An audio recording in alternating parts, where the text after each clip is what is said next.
¿Qué tal, amigos? Bienvenidos al programa. Bueno, ya nos enlazamos, estamos conectados, estamos yendo hasta Argentina para hablar con Purvesh San Martín. Bueno, vamos a dar unos datos de su biografía importantes, porque nos van a servir para conversar hoy.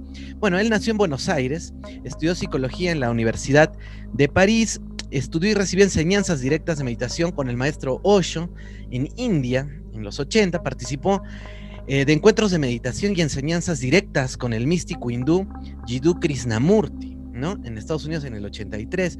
Estudió meditación mindfulness con el programa de reducción de estrés basado en la atención plena creado por el doctor Jon Kabat-Zinn.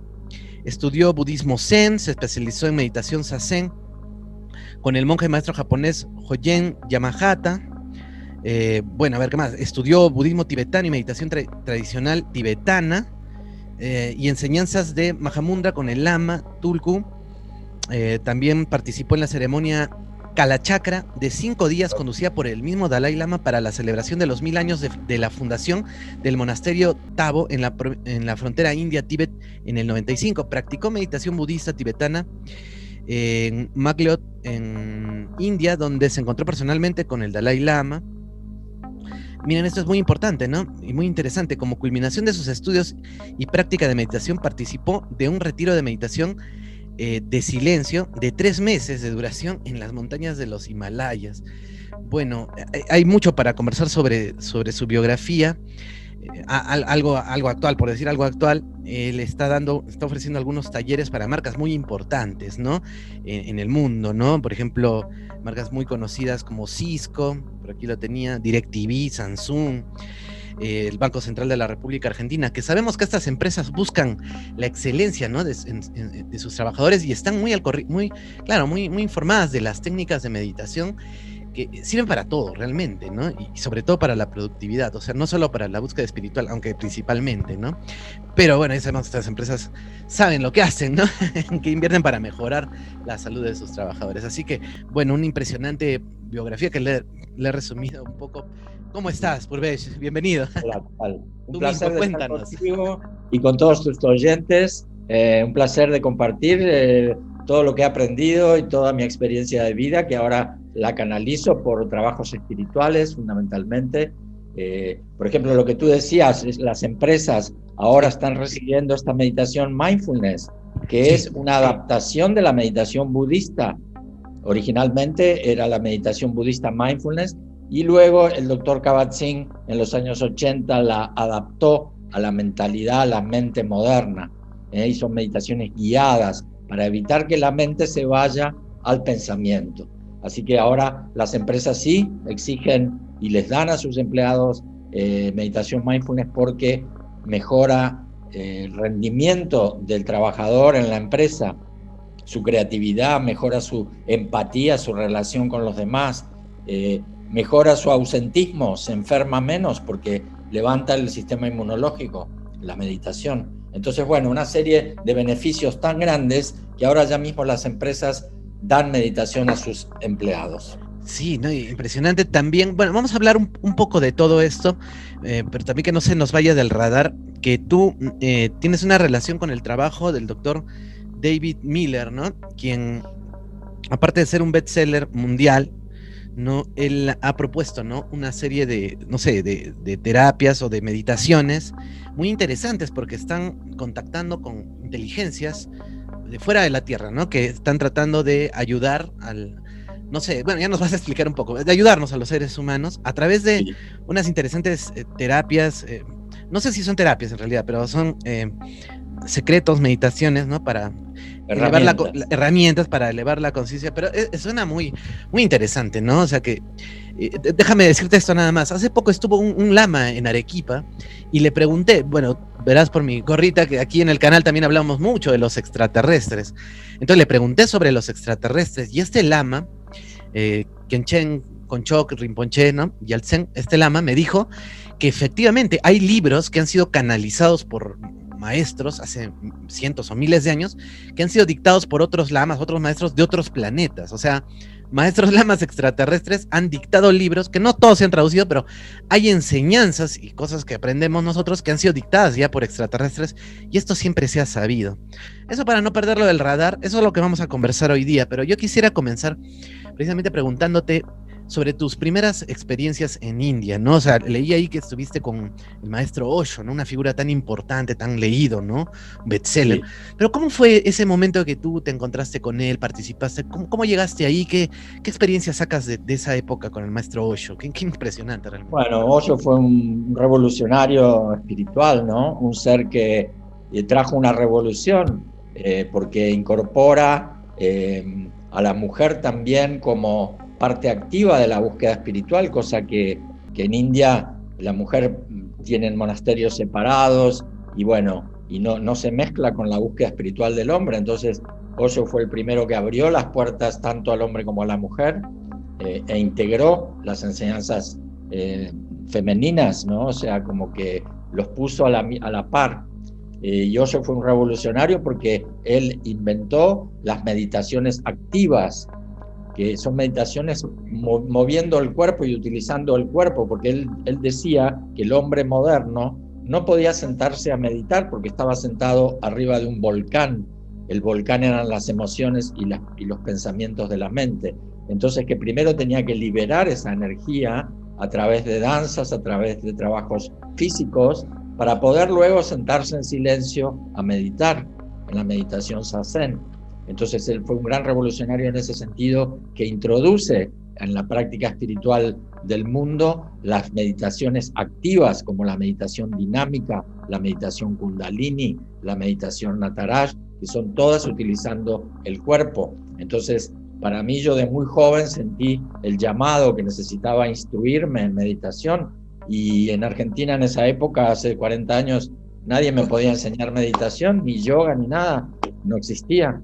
Entonces me tuve que ir a India y con placer me fui y me quedé ahí a vivir unos años y bueno, y ahí conocí a Osho, estuve en su ashram, fui a visitar su ashram y una vez que entré sentí que había entrado como en un jardín del Edén, ¿no? Como en un paraíso y no me fui más, me fui luego porque él se fue a Estados Unidos y nos fuimos todos a Estados Unidos, ¿no es cierto? Pero el lugar ese donde tú no te quieres ir, que has llegado a tu casa, ¿no? Eso es lo que yo sentía en los centros espirituales, tanto en los ashrams como en los monasterios, que estuve trabajando y aprendiendo, ¿no? Todo el arte de la espiritualidad, el arte de la meditación. Wow, o sea, en esas épocas todavía me dices, ¿no? Un latino, ¿no? Con toda nuestra educación sudamericana allá en la India, la llamada India misteriosa, ¿no? Llena de enigmas donde los milagros y las cosas extrañas se hacen realidad allá, ¿no? Tantas historias y leyendas. ¿Qué es lo más, digamos, maravilloso, extraño que has visto allá en la India que te sorprendió, que dijiste, sí, aquí reside, hay un espíritu diferente? ¿Qué te maravilló de estar allá, por ejemplo? Aparte de la hermosura de los ashrams, ¿no? Sí, de muy joven yo ya sentía y percibía que había estado en India en otras vidas, que había sido un monje budista en otras vidas y tenía una visión, tuve imágenes, entonces tenía un llamado por India para ir y retomar un poquito la práctica espiritual, ¿no es cierto? Entonces fue muy fuerte esa sensación de que yo ya sabía que había estado en India. Cuando llegué a la India, el perfume de las especies y del incienso que flotaba en el aire de toda India me dio la sensación de volver a mi casa, como que es mi segunda casa, ¿no es cierto? Entonces tenía esta sensación de familiaridad con India, me sentía como en mi casa y hasta no tuve problemas en aprender algunas palabras del hindi, que es el idioma que hablan en India, ¿no? Y bueno, y también hablaba inglés y me manejaba en inglés, ¿no? Que es el idioma de la India, ¿no? Después del hindú. Y disculpa la ignorancia en el tema. ¿Cómo es? Después llegas a participar con el Dalai Lama, pero el Dalai Lama, ¿en qué se diferenciaría de la doctrina o de lo que creen con Osho, ¿no? ¿Y cómo es que vas de ese lado al otro? Okay, ¿Y cómo fue esa experiencia también, no? Sí, primero estuve con Osho. Cuando Osho fallece, deja el cuerpo, bueno, continúo mi búsqueda. Entonces yo quería formarme en budismo porque ya había leído, había accedido a literatura budista, me interesaba mucho, y entonces continué mi formación después de Osho con el budismo tibetano. Entonces estuve ahí en los monasterios de Dharamsala, en el norte de India, donde está el gobierno tibetano en exilio, y ahí vive el Dalai Lama.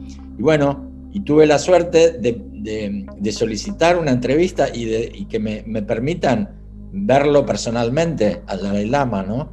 Así que bueno, fue un gran honor y fue gracioso el encuentro porque él a los indios y a los orientales los saluda con el Namasté, y a los occidentales los saluda con la mano. Entonces, yo llegué y él me da la mano por verme occidental, entonces yo le doy la mano así, pero enseguida hago así para saludarlo con Namasté, y él, como tenía la mano baja, hace así con una sola mano en vez de con las dos, porque todavía me estaba dando la mano, ¿no? Entonces, es muy gracioso que combinamos los dos saludos de Occidente y de Oriente, ¿no? Muy agradable el Dalai Lama, un ser de luz, amoroso, mucho amor y mucha compasión sentí cuando estuve con él personalmente. ¿Y en qué momento también vas a estudiar a Krishnamurti o te acercas también a esa corriente de pensamiento? O sea, ¿cuáles son los puntos coincidentes y diferentes de estas doctrinas? Digamos? ¿Por qué tanta búsqueda? ¿No te quedaste en una sola rama? ¿Por qué ir de un lado a otro así? Bueno, porque me interesaba por un lado el budismo, porque había leído del Buda, me interesaban los maestros actuales, contemporáneos, como Osho y Jiddu Krishnamurti, que eran maestros iluminados y ya famosos en sus lugares, ¿no? Entonces estabas frente a un maestro iluminado, que no era cualquier cosa, ¿no? Y no era fácil de encontrarse un iluminado por ahí. Entonces, son versiones diferentes de enseñanzas, ¿no? De la misma enseñanza, versiones diferentes. Entonces, Osho, que nunca había tenido un maestro, él decía que había que tener maestros. Y Krishnamurti, que había tenido muchos maestros, decía que no había que tener un maestro. Entonces, eran estas dos visiones de estos hombres, ¿no? Porque Krishnamurti había sufrido abusos de sus maestros, abusos psicológicos y físicos. Entonces, y decía que si encuentras un maestro, el maestro puede abusar de ti, porque tiene tanto poder que ha ocurrido que muchos maestros han abusado de sus discípulos. Entonces, por eso que Krishnamurti estaba en contra de tener un gurú, no un maestro. En cambio, después está el budismo, que aquí son monjes todos, hasta el Dalai Lama es un monje, es el jefe de los monjes, ¿no? Pero son todos monjes, se rapan la cabeza, usan estas túnicas de color así de azafrán, y bueno, y ellos tienen muchas fórmulas y protocolos, tienen que seguir todas las reglas de los monjes. Entonces, bueno, tienen muchas reglas que seguir, y yo no me sentía cómodo, porque me preguntaron, ¿por qué no te hiciste monje? Y porque tienen 246 reglas los monjes, entonces para mí era demasiada regla, muchas reglas. Entonces yo quería estar más libre, por eso me manejé fuera del mundo monacal, ¿verdad? Claro, sí, como por ejemplo, los judíos, ¿no? Creo que tienen 367 reglas que hay que cumplir una al día. Entonces, a veces un poco estrictas estas filosofías tan antiguas, ¿no? Sobre todo, parece que así era. Y cuéntame, cuando estuviste, esto que leímos que me impresionó, 3 meses en una meditación, o bueno, en un retiro, ¿no? ¿Cómo fue en esos 3 meses? O sea, no hablabas, estabas en una celda todo el tiempo, comías muy poco.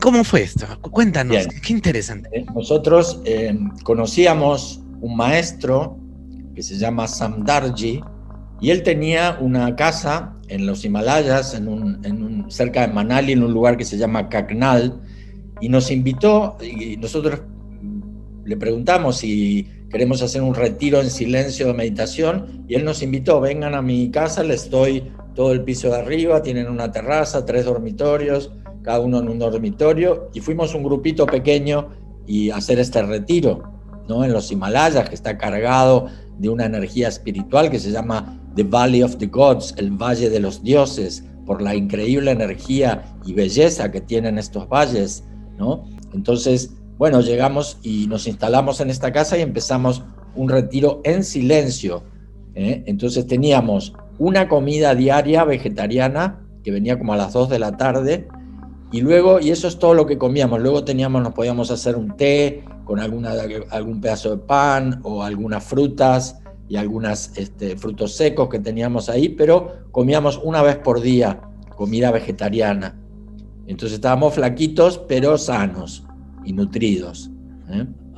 Y ya, bueno, eso es en el lado físico, pero ¿y en el lado mental o espiritual, ¿no? O espiritual y mental, ¿qué experimentaste en esos? ¿Cómo fue el día 1 y cómo fue el día, no sé, 90? ¿Qué pasó en ese periodo? Ahí pasó de todo, como se dice, ¿no? Porque cuando te detienes y paras y haces un retiro de 3 meses, es mucho tiempo. Entonces lleva un tiempo de adaptación, donde uno se va adaptando al silencio, se va adaptando a comer una vez por día, a no tener contacto con la gente, y la mente resiste, el ego resiste, el ego se quiere ir, quiere claudicar, esto es una locura, ¿para qué me metiste en esto? Yo me quiero ir de aquí, ¿no? Entonces primero mucha resistencia experimenté de la mente y del ego. Luego, después del primer mes, es el primer, se abre como una puerta, ¿no? Después del primer mes, unos 40 días después de iniciado, sentí que había entrado como en un espacio de conciencia más profundo, donde el silencio ya era más profundo, donde la mente había perdido un poquito la energía de distracción y de comentar, de hacer todos estos comentarios, ¿no? Entonces, trataba de observar la resistencia de mi mente y meditábamos como 8 o 9 horas diarias, mucha meditación, y ya al segundo mes, mucho más profundo, ya el silencio estaba como incorporado, hasta me costaba relacionarme con la gente porque estaba tan metido en la meditación y tan profundo en el silencio que a la tarde había una meditación grupal con gente y ellos sabían que nosotros estábamos en silencio, pero me costaba el estar con mucha gente porque me abrumaba un poquito, me agobiaba. No, qué interesante. ¿Y qué información? Aunque ya más adelante sí quisiera ahondar un poco, pero en ese momento, ¿qué información te iba llegando? ¿Sentiste que llegaba algo o simplemente fue una transformación, como tú dices, Bueno, fue una transformación y sí me llegaban visiones, me llegaba como un cierto entendimiento, ¿no? Como que si la conciencia se iba expandiendo y yo iba recibiendo más enseñanzas de la vida, que el viento me enseñaba y la lluvia me enseñaba y las piedras y los animalitos y los perritos que andaban por ahí me enseñaban, no sé. Entonces todo se vuelve como una gran enseñanza, la vida misma, ¿no? Y entonces, y me acuerdo que en un momento que salí, porque por la tarde salíamos individualmente a la montaña, a sentarnos ahí en la montaña, estar afuera un poquito, que estaba el tiempo agradable. Y me acuerdo que estaba ahí al lado de como un río, un pequeño río, y miraba, y de golpe me sentía como que yo era el río, yo era el agua, yo era el viento, yo era el pasto que cubre la ladera de la montaña, yo era las rocas, como que yo era todo, me había expandido en una conciencia universal. Tenías esas sensaciones, ¿no? Ya cerca del final, cerca del tercer mes de silencio, ¿no? ¿Lograste desarrollar esto también? Investigar un poco sobre los sueños, cómo provocarlos, tener la lucidez o cómo despertar de esa misma realidad, ¿no? Sí, notaba que, por ejemplo, que había al principio, que había más sueños en la medida en que yo iba estabilizándome en ese estado de conciencia. empecé a notar que los sueños iban desapareciendo, iban perdiendo fuerza, y al final de todo prácticamente muy pocos sueños que yo recuerde. Cuando empezó, sí tenía sueños, como si mi inconsciente se estuviera limpiando. Pero después, ya al final del segundo mes, empecé a tener mucho menos sueños, prácticamente no recordaba estar soñando al final, pero al principio sí, muchos sueños, pesadillas y algunos sueños así feos, ¿no? Como de pesadilla. Me gusta eso, porque mira, hoy tenemos una sociedad que, creo, entre varias cosas, hace hincapié que todo es mente, ¿no? Todo es mente, ¿no? O sea, somos muy intelectuales, sobre todo aquí en Occidente, ¿no? Y el ego, ¿no? Que el ego es algo muy positivo aquí, ¿no? O sea, hay que tener bastante orgullo, bastante ego ¿no? Para que la gente nos siga, para tener seguidores, ¿no? Para ganar las elecciones, para no sé qué. Y eso está un poco en contra de todo lo que por allá, de repente en India, ¿no? Has conocido. Pero son dos realidades distintas. ¿Cómo conciliamos esas dos maneras de ser? No sé. Bueno, básicamente es que yo ya cuando estaba en India, yo ya tenía como mi actividad era espiritual. Yo enseñaba meditación, hacía talleres de terapia, etcétera, etcétera. Entonces ese encontré que fue el gran secreto para mí de que mantener esa frecuencia elevada en mi trabajo, en mi actividad diaria, porque aquí en Occidente, si no, estás trabajando en una empresa multinacional y es una frecuencia muy baja. Entonces yo mantenía mi frecuencia alta porque yo trabajaba de eso, trabajaba de actividades espirituales. Entonces eso me ayudó mucho a mantenerme en una especie de burbuja, protegido y no tan bombardeado por el ego, por la mente, por las emociones, por toda esta situación materialista de este mundo occidental. Entonces esa fue una manera de protegerme, de estar como en esa burbuja y generar mis propios campos energéticos, como mis grupos de estudiantes. Entonces ya generábamos nosotros nuestro campo energético positivo, el campo energético búdico. Cuando muchas personas meditan juntos, se genera este campo energético búdico. Entonces es como un campo electromagnético, entonces que tiene una frecuencia elevada. Entonces esto me ayudó a poder integrar toda mi práctica y mi trabajo espiritual dentro de esa práctica, porque si no, si tenía que ir a trabajar 8 horas por día y volver a levantar lo que había bajado, era como complicado, ¿no? O sea, que lo veo muchos estudiantes que tengo que trabajan en una empresa, en una oficina, y están estudiando ser instructores de meditación, porque el día de mañana quieren abrir su propia práctica y mantener esta frecuencia elevada, frecuencia espiritual. Entonces, por eso me ayudó mucho a mantenerme y a generar mis propios espacios espirituales. ¿Cómo fue ese proceso que dices, bueno, estuviste en India aprendiendo los maestros? ¿Cómo fue reintegrarte también? Aunque ya más o menos lo has dicho, ¿no? ¿Cómo fue reintegrarte a tu, otra vez, ¿no? Volver, ¿no? ¿Cuándo regresaste a Argentina o te quedaste por Estados Unidos? ¿Y cómo fue que poco a poco regresaste como que a tu rutina americana? Después regresé y bueno, el que regresó era una persona completamente diferente al que se fue y todos lo notaron, toda mi familia, mis amigos, mis conocidos, que yo ya no era el mismo, me había transmutado en el proceso, me había transformado, entonces ya no quedaba mucho de ese personaje que se fue hacia 20 años o 30 años. En el proceso hay transmutación, uno se expande, su conciencia expande y uno ya no es el mismo, ya trabaja funciona desde otro estado de conciencia. ¿Y cómo notaste, por ejemplo, hemos escuchado mucho de que el chorro ecuatorial o que esta energía que antes estaba en el Tíbet, ahora está en el Titicaca, y de hecho si uno revisa, por ejemplo, hace poco unos libros de arqueología, estaba viendo que se ha encontrado evidencias de que los chinos llegaron en algún momento en el remoto pasado al Perú. Se especula que un inca vino de China, era un maestro budista, no se especula, ¿no? Y ¿cómo notas estas culturas, la andina, la incaica andina y la del Tíbet? ¿Tú crees que hay semejanzas en esas culturas antiguas? Sí, hay semejanzas. También hay semejanzas en los telares. Si tú ves telares peruanos, por ejemplo, y estás en Nepal, y son muy parecidos. Las telas, ellos no usan ponchos, pero usan mantas, ¿no? Y hechas en los telares. Bueno, entonces encontré una similitud en los tejidos y en los telares tibetanos, peruanos, colombianos, en la cultura andina.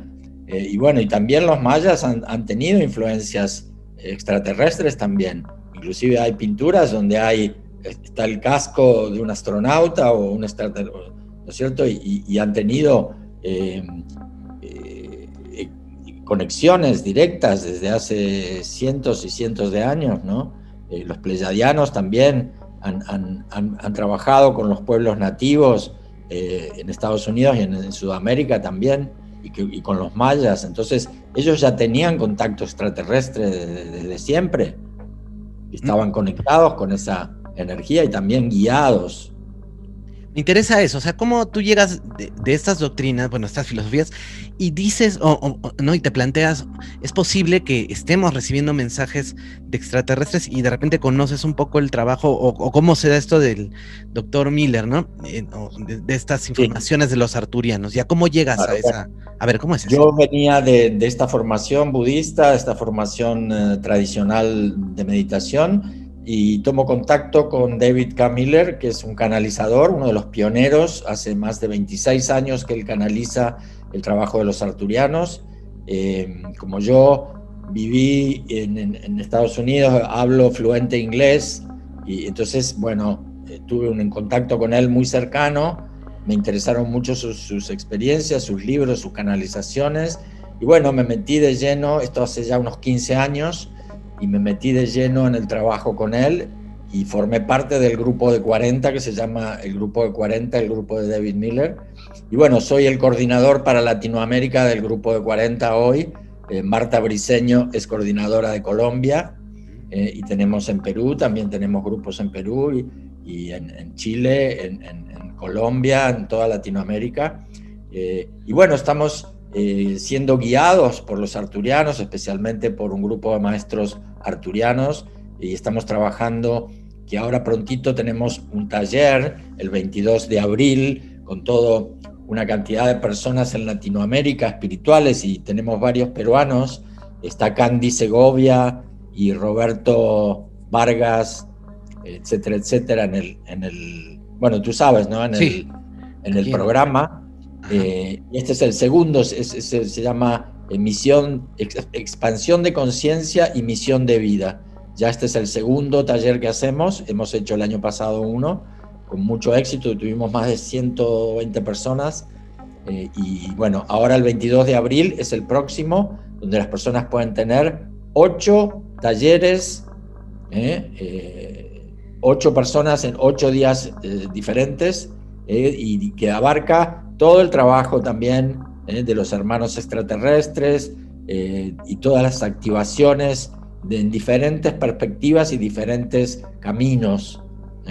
Por ejemplo, yo voy a hablar en esta presentación del 22 de abril, voy a hablar sobre biorrelatividad y sanación planetaria, que es una técnica que nos ha sido facilitada por los arturianos a través de David Miller en una de sus canalizaciones, donde la biorrelatividad es la ciencia de la sanación planetaria.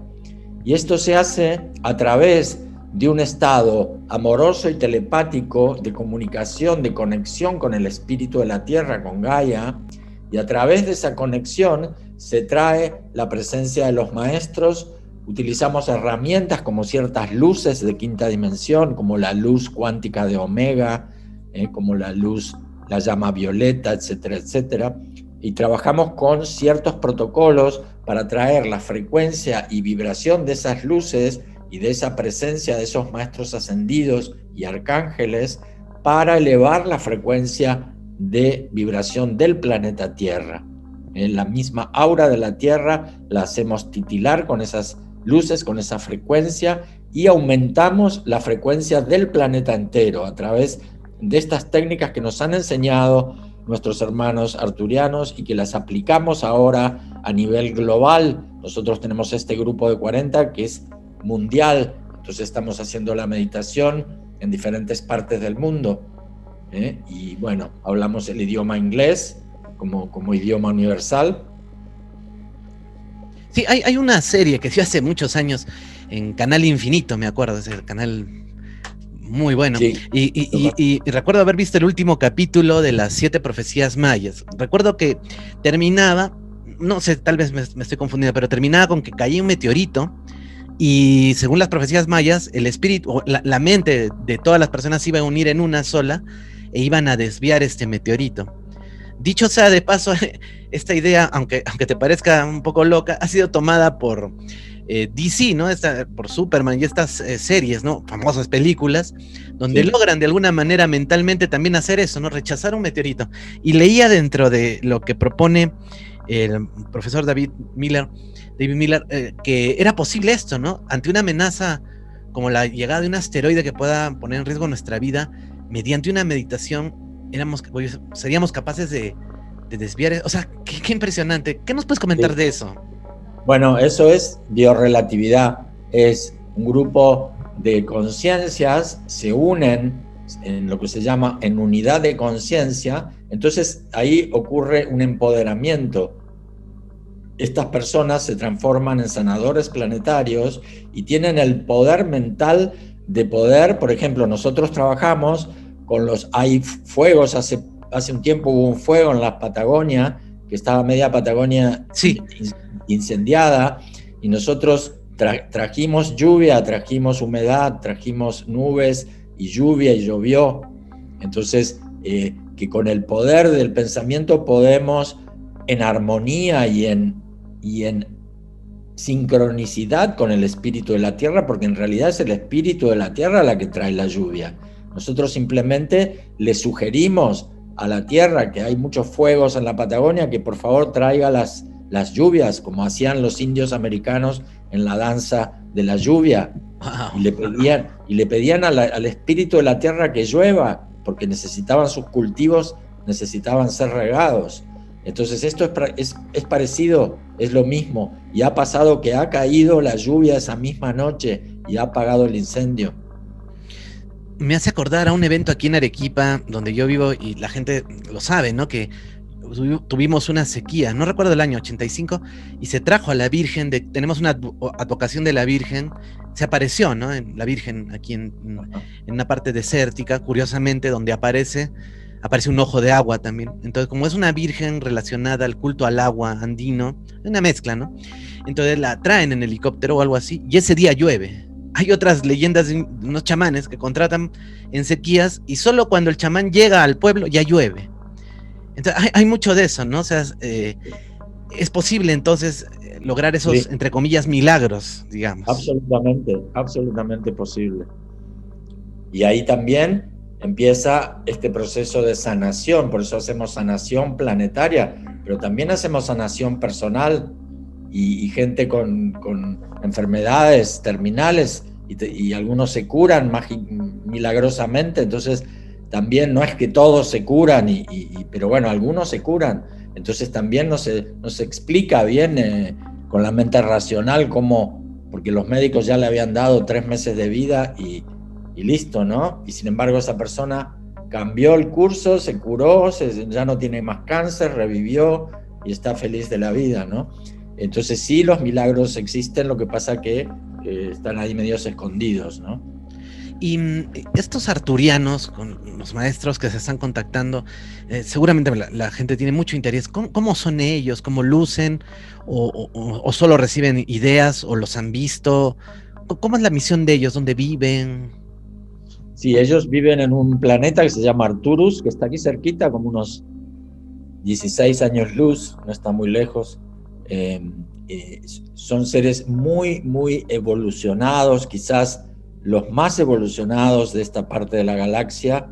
Los arturianos con los andromedanos son los más evolucionados, tienen una super tecnología, unas naves impresionantes, pero son seres súper pacíficos y ellos siempre lo tienen muy en claro, que la Tierra está en un territorio de libre albedrío. Entonces, que ellos no ellos no interfieren a menos que nosotros lo solicitamos para una sanación o para una biorrelatividad, para un incendio.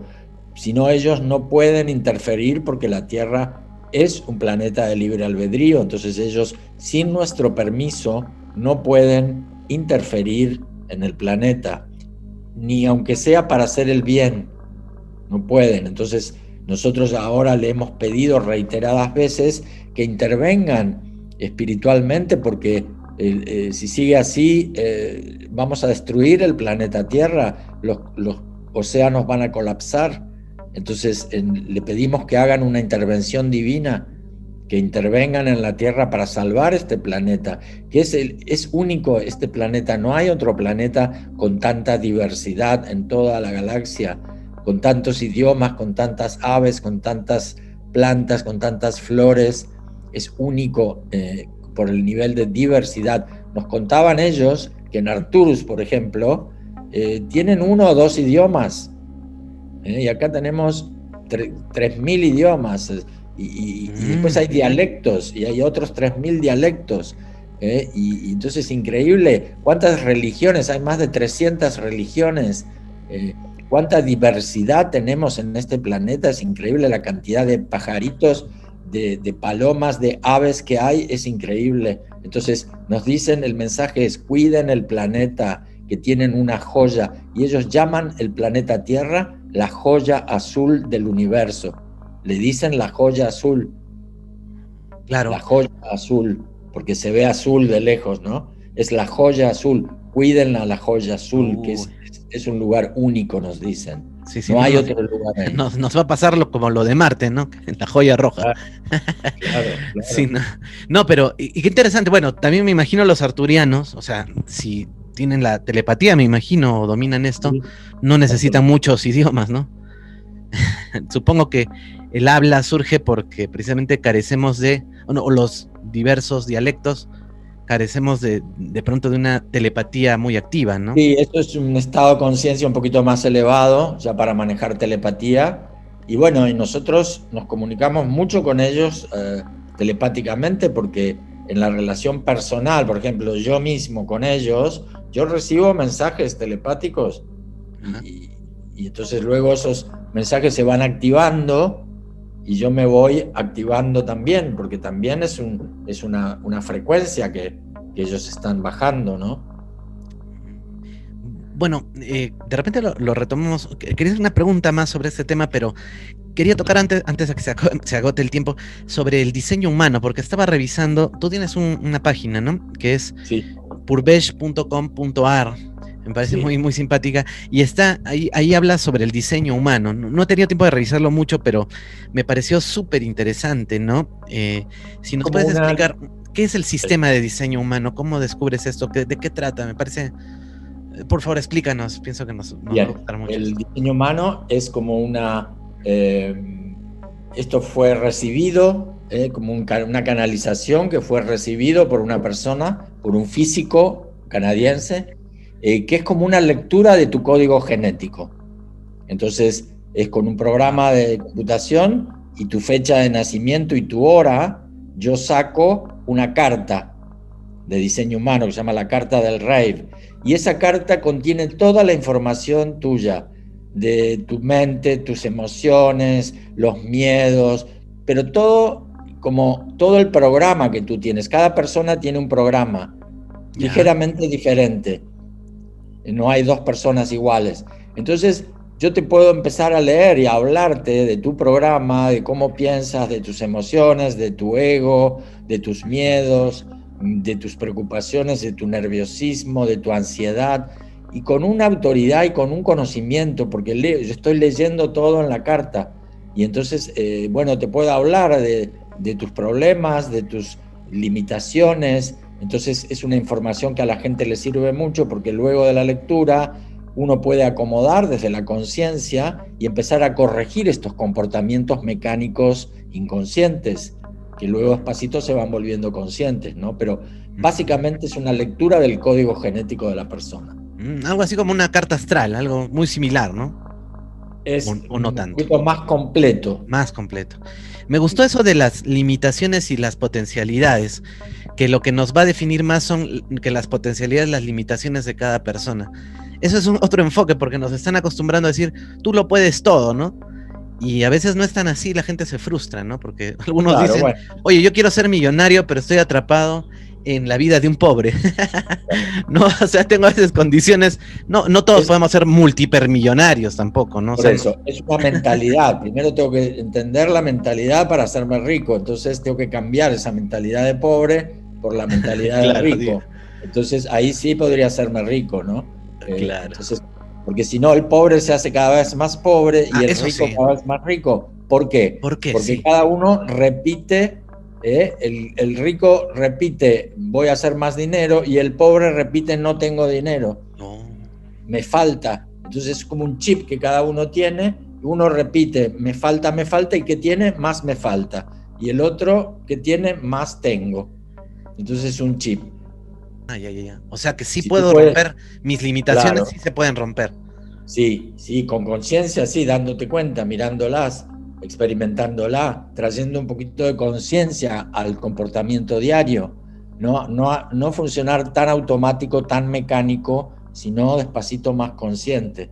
Y eso va cambiando todo, ese estar más consciente. Ustedes tienen un contacto con los arturianos y ustedes recibieron algún tipo de información antes de lo que iba a pasar, y en el caso de que no, o sí, que han recibido algún tipo de información de lo que va a pasar, o sea, de lo que va, ya sabemos de que estamos Sí, hablando de esta situación mundial, ¿no? Pero va a terminar eso. ¿Qué información manejaron antes, durante y después, ¿no? sí, por ejemplo, te doy algo muy concreto. Eh, Antes del COVID tuvimos una canalización donde los arturianos nos avisaron que iba a ocurrir una situación global a nivel planeta que iba a afectar el movimiento de las personas, la libertad, etcétera, etcétera. No nos dijeron que iba a ser un virus concretamente, pero nos pintaron un panorama muy parecido. Y tal cual, a los 3 meses, ¡pum!, empezó el virus en China. Y bueno, ahora dicen que para el 2022 se va a desaparecer, no va a estar ya con las vacunas y todo, va a estar controlado y ya va a desaparecer de nuestras vidas, pero va a tardar hasta el 2022. Ah, o sea, ya hay, digamos, esa información. Y Sí, bueno, de alguna forma, lo que ustedes hacen, esas meditaciones, ayudan, ¿no? Ayudan al planeta, como claro, ustedes dicen. Están sí. reclutando gente de.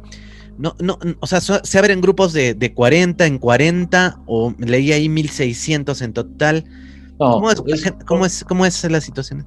eso es un ideal, ¿no? Ellos dicen, Ah, los arturianos, que con 40 grupos de 40, bien comprometidos, esos son 40 por 40, son 1600.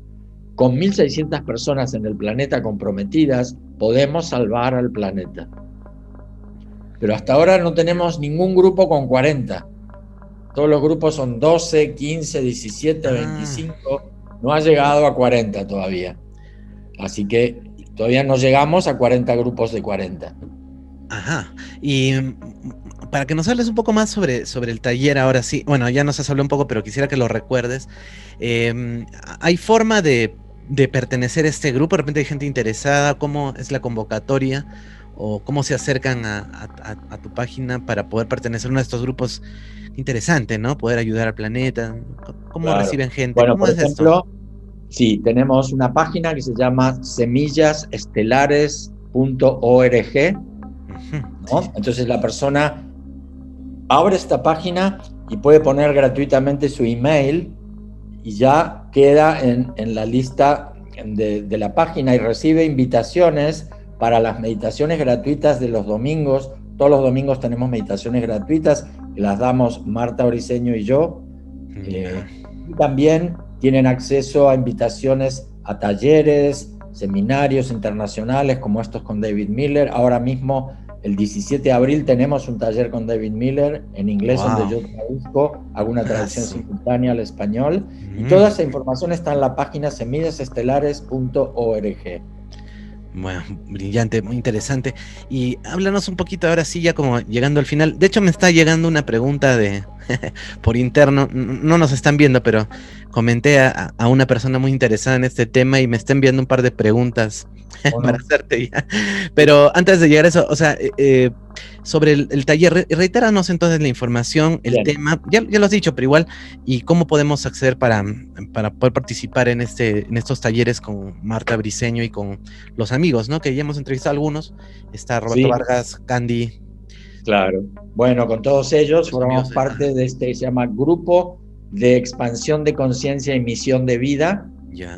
Y estamos puedes, eh, puedes poner eso en Google, Grupo Expansión de Conciencia y Misión de Vida 2021, y ahí está toda la información. El taller es el día inicia el día 22 de 22. abril, del 22 al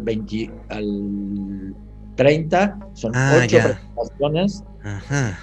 Y bueno, ahí vamos a cubrir una cantidad de talleres y tiene un precio, los 8 talleres por $25.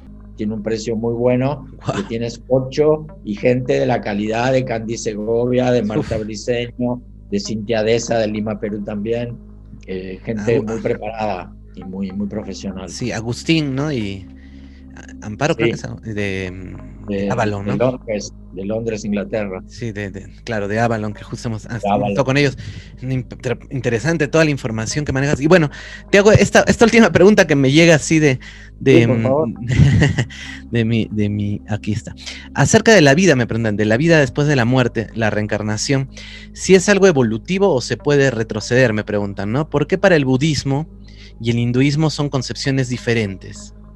O sea, con respecto a Eh, o sea, yo puedo ser, me imagino, se refiere a que si reencarno en un animal, ¿no? A eso le llama retroceder, me imagino. sí, entiendo. Bueno, básicamente el hinduismo y el budismo comparten mucho de la información y la creencia de las reencarnaciones y ¿no? del proceso de reencarnación. Es muy difícil que uno retroceda. Uno tiene que ahí cometer algo muy bravo y muy feo para retroceder. Decimos, si yo alcancé un ser humano, que es muy difícil que yo vuelva a ser animal si yo alcancé encarnar en un ser humano, porque la evolución misma me fue llevando a ese proceso, es una evolución natural, ¿no? Entonces, si encarné en humano, muy difícil que yo vuelva a ser animal, salvo que cometa algunas cuestiones muy feas que ahí yo retroceda, pero sí es posible retroceder. Pero la rueda del samsara no habla de eso, que cualquiera puede caer en cualquier reino, en cualquier vida. No, porque hay un tema de evolución, donde tú, por ejemplo, tienes un nivel de evolución, entonces tú, por ejemplo, la próxima vida no vas a nacer ratón o abeja, porque ya tienes un nivel de conciencia que no puedes bajar del humano.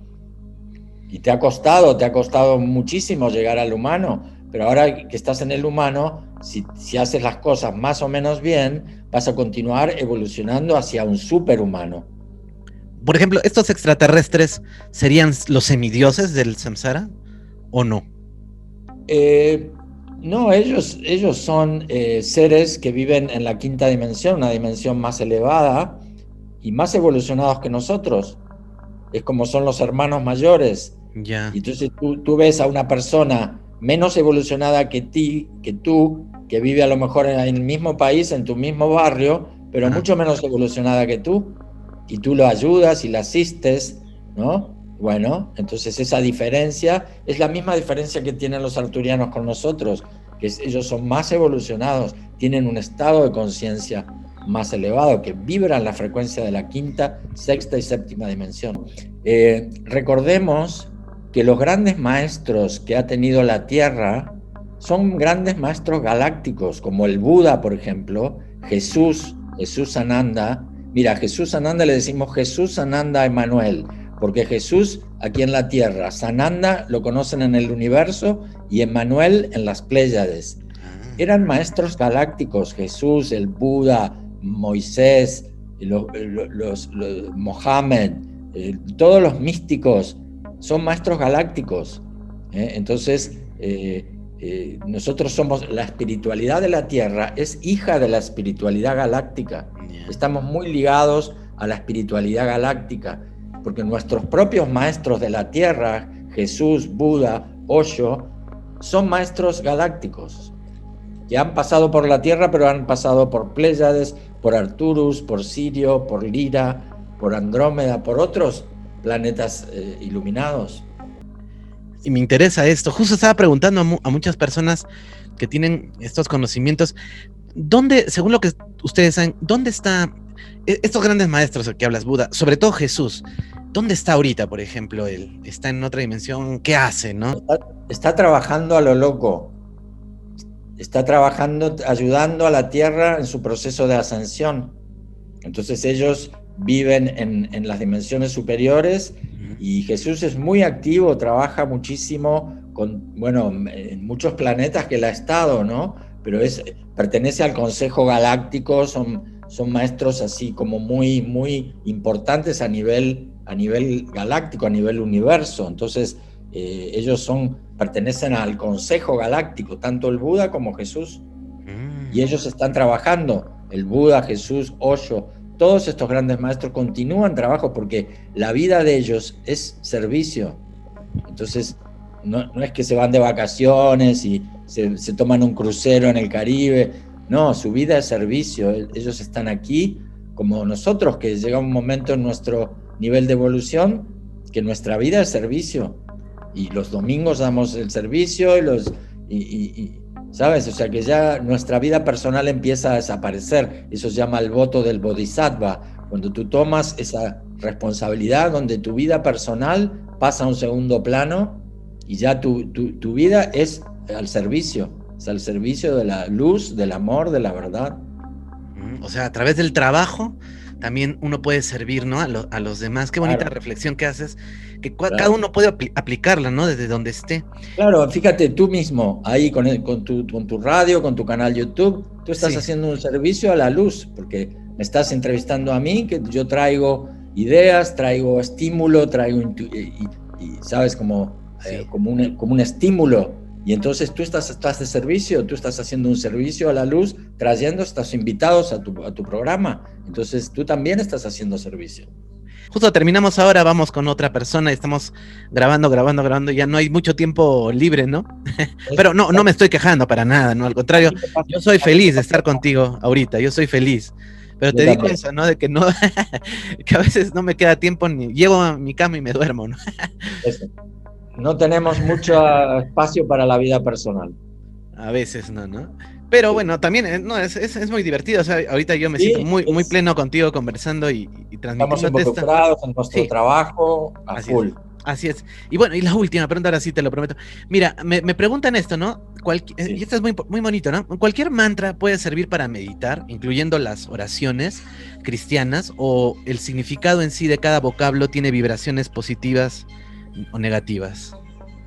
En sí, la vibración de esos sonidos, tanto los mantras como las oraciones, tienen una frecuencia. Entonces, puedes decir el mantra, puedes decir una oración, puedes decir amén, puedes decir kadosh, kadosh, kadosh, y esas palabras tienen una frecuencia.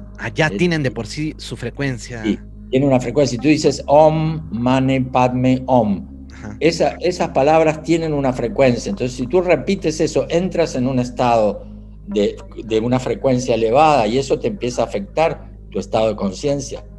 Entonces, por supuesto que los mantras están presentados como más fácil para cantar y para decirlos, pero también las oraciones cristianas sirven, porque esas también tienen la alta frecuencia. Es una combinación de la frecuencia cuando tú pronuncias, tú dices Om, y al decir Om, el sonido Om tiene una frecuencia que afecta a todos los que están escuchando. O sea, ya de por sí tiene ahí una carga, ¿no? La misma. Que no solo palabra, te afecta a ti que estás haciendo la meditación con el mantra, sino afecta a todos los que escuchan. Bueno, claro, eso lo hemos visto con la famosa práctica del agua, ¿no? Esta del doctor Masaru Emoto, ¿no? Sí, Lógico, ¿no? O sea, impacta realmente, esto es así. Mira, qué interesante, ¿no? Así que cultivemos eso, ¿no? Desearnos eso, el bien a nosotros mismos, no exactamente. autoprogramarnos con cosas negativas. Como dice un Eso, adagio samurái, no hables mal de ti porque tu samurái interior puede escucharlo y creerlo, ¿no? Entonces, exactamente. en voz alta, ¿no? Bueno, qué, Es qué así. interesante estas culturas, son impresionantes. Ojalá podamos conversar otro día sobre ya un tema en específico, sobre el Cuando Zen, por quieras, ejemplo. me encanta estar contigo en tu programa. Cuando Ok, quieras, me invitas y yo encantado me paso otra horita contigo y cuento claro. otras cosas. Ahí para que nos cuentes un montón de Koan Sens, ¿no? Esos tan Eso, interesantes eso. Podemos hablar de Ahí koans. está. Sí, ¿no? Sí, Ahí está. está muy Muy bueno. bien, muy Y bien. te dejo un koan. Te A ver, dejo un koan. para todos ustedes, amigos. A ver, Y para escuchen. todos los oyentes. A Y ver, la próxima lo vamos a analizar y lo vamos a comentar. ahí está. Les dejo un koan para que lo analicen. ¿Cuál es el sonido de una sola mano aplaudiendo? Mm, Se los ya, dejo. a Lo ver. conversamos la próxima reunión. Ya, yo voy a traer mi flauta de hierro que la tengo por ahí para tocar también.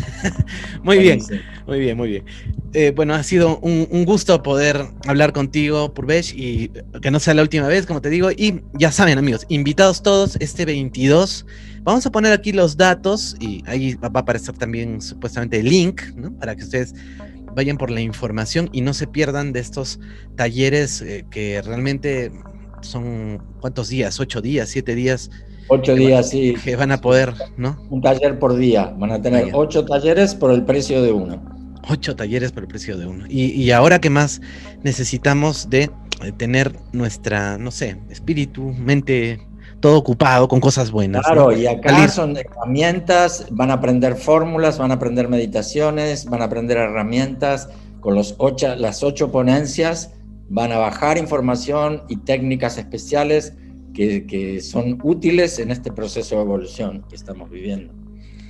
Genial, perfecto. Así que ya está la invitación hecha. Y una vez más, gracias por haber estado con nosotros y seguramente te van a encontrar como pueden hacerlo, ¿no? Poner tu nombre, Sí, Purvesh San Purves, Martín, te mandan a la página purves.com.ar o Purves San Martín y aparezco en Google y tengo toda la y información los ahí. mails y todo. Y ahora todo es mucho más fácil. Muchas gracias, Purvesh. Gracias, Gracias. Rafael, por invitarme. Un placer estar contigo. Me encantó estar en tu presencia. Me siento como un hermano tuyo y gracias por invitarme.